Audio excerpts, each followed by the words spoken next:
Welcome back to another new video in SD bio. SSC 2025 মামলা নিয়ে যে supreme কোর্টে শুনানি ছিল আজকে, তার যে রায় বেরোলো সেই রায় কিন্তু যথেষ্ট মর্মাহত হবে সবাই শুনে।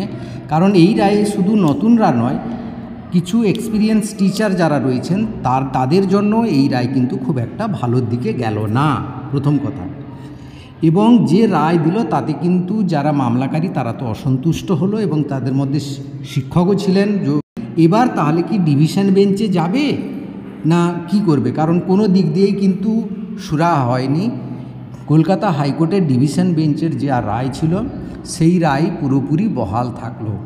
অর্থাৎ টিচিং এক্সপিরিয়েন্সের যে 10 নাম্বার সেটা তো পাবেই, এবং সেটা ইন্টারভিউর আগেই যোগ হয়ে যাবে, তারপর কিন্তু কল পাবে পরীক্ষার। এই ব্যাপারটাকে ক্লিয়ার করতে হবে, এটা অনেকেই বুঝতে পারছে না এখনও। এবং যার ফলে কি হলো, নতুনদের জন্য কম্পিটিশনটা কিন্তু অনেকটাভাবে বেড়ে গেল। তো আমি আগে একবার ভিডিওতে বলেছিলাম, এই যে পুরো ভ্যাকেন্সিটাকে দুভাগে ভাগ করে নিতে হবে, এছাড়া আর উপায় নেই কম্পিটিশানে লড়তে হলে। যে যারা শিক্ষক রয়েছে, মানে যোগ্য শিক্ষক যারা রয়েছে, যারা চাকরিরত বা চাকরিহারা, তাদের জন্য যে সিটটা, সেটা বাকি সিটটা ভেবেই তোমাকে কিন্তু লড়তে হবে, এছাড়া আর কোনো উপায় নেই। তবে হ্যাঁ, একটা রাস্তা খোলা আছে, ডিভিশন বেঞ্চে যদি যায়, সেখানে যদি জাজেসরা শোনেন। কারণ সিঙ্গেল বেঞ্চে পুরোপুরি বিরক্ত প্রকাশ করেছেন, কেউ শুনতে চাননি যে এটা একটা রাজ্য সরকারের একটা কমিশনের গঠিত একটা গেজেট, সেই গেজেটে তারা কোনো আদালত কেউ কিছু হস্তক্ষেপ করতে পারে না, এই কথা স্পষ্ট বলে দিয়েছেন সিঙ্গেল বেঞ্চ। তো ডিভিশন বেঞ্চে আমার মনে হয় ডিভিশন বেঞ্চে গিয়ে খুব একটা লাভ হবে বলে মনে হয় না। কারণ এসএসসি, আমি আগের ভিডিওতেও বলেছি, এসএসসি যেহেতু একটা কমিশন, সেই কমিশনের কিছু নিজস্ব অধিকার আছে, সেগুলো সে ফলাতে পারে।